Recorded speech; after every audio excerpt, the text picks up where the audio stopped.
বাবা মা ভাই বোনের হক নষ্টকারীর শাস্তি কি? জমির হক নষ্টকারীর শাস্তি কি? বাবা মা ভাই বোন তাদের হক যে নষ্ট করবে সে বান্দার হক নষ্টকারীদের মধ্যে সবচেয়ে শীর্ষস্থানে দাগী আসামি এবং বড় অপরাধী।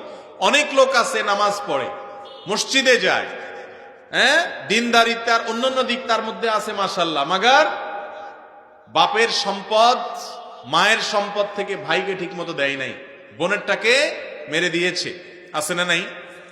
বাবার ন্যায্য অধিকার আদায় করছে না, তার ভরণ পোষণ দিচ্ছে না, মায়েরটা দিচ্ছে না, বা তাদের সাথে সদাচরণ করছে না।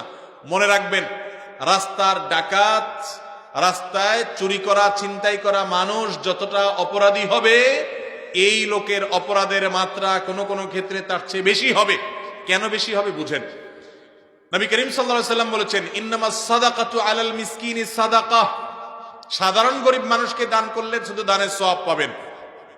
ওয়াস সাদাকাতু আলা দিল কুরবা সিলাতুন ওয়া সাদাকাতুন, আপনি যদি আপনার নিকট আত্মীয়কে দান করেন ডাবল সওয়াব পাবেন, দানের সওয়াব, আত্মীয়তার বন্ধন রক্ষা করার সওয়াব। ঠিক একইভাবে এবার আসেন, রাস্তার মানুষের হক নষ্ট করছেন, গুনাহ একটা হবে, আর আত্মীয় স্বজনের হক নষ্ট করছেন, নিজের আপন ভাই বোনের হক নষ্ট করছেন, গুনাহ কয়টা হবে?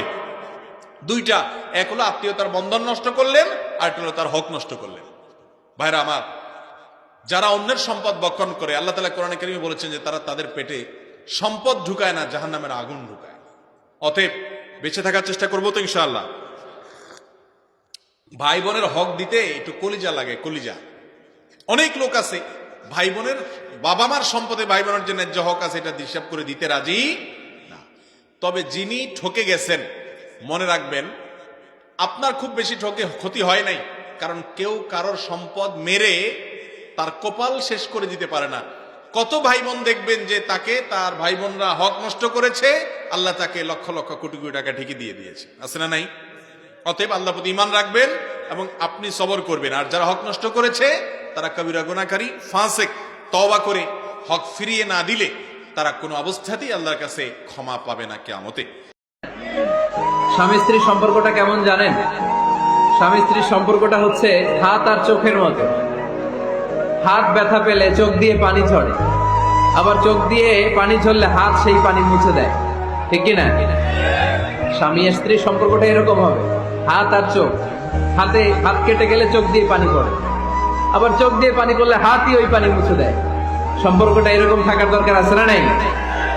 আছে। আল্লাহ তাআলা স্বামী স্ত্রীর সম্পর্ককে কোরআনে পোশাকের সাথে তুলনা করেছেন। ড্রেস, কস্টিউম, পোশাক। আওয়াজ করে বলেন, কিসের সাথে তুলনা করেছেন?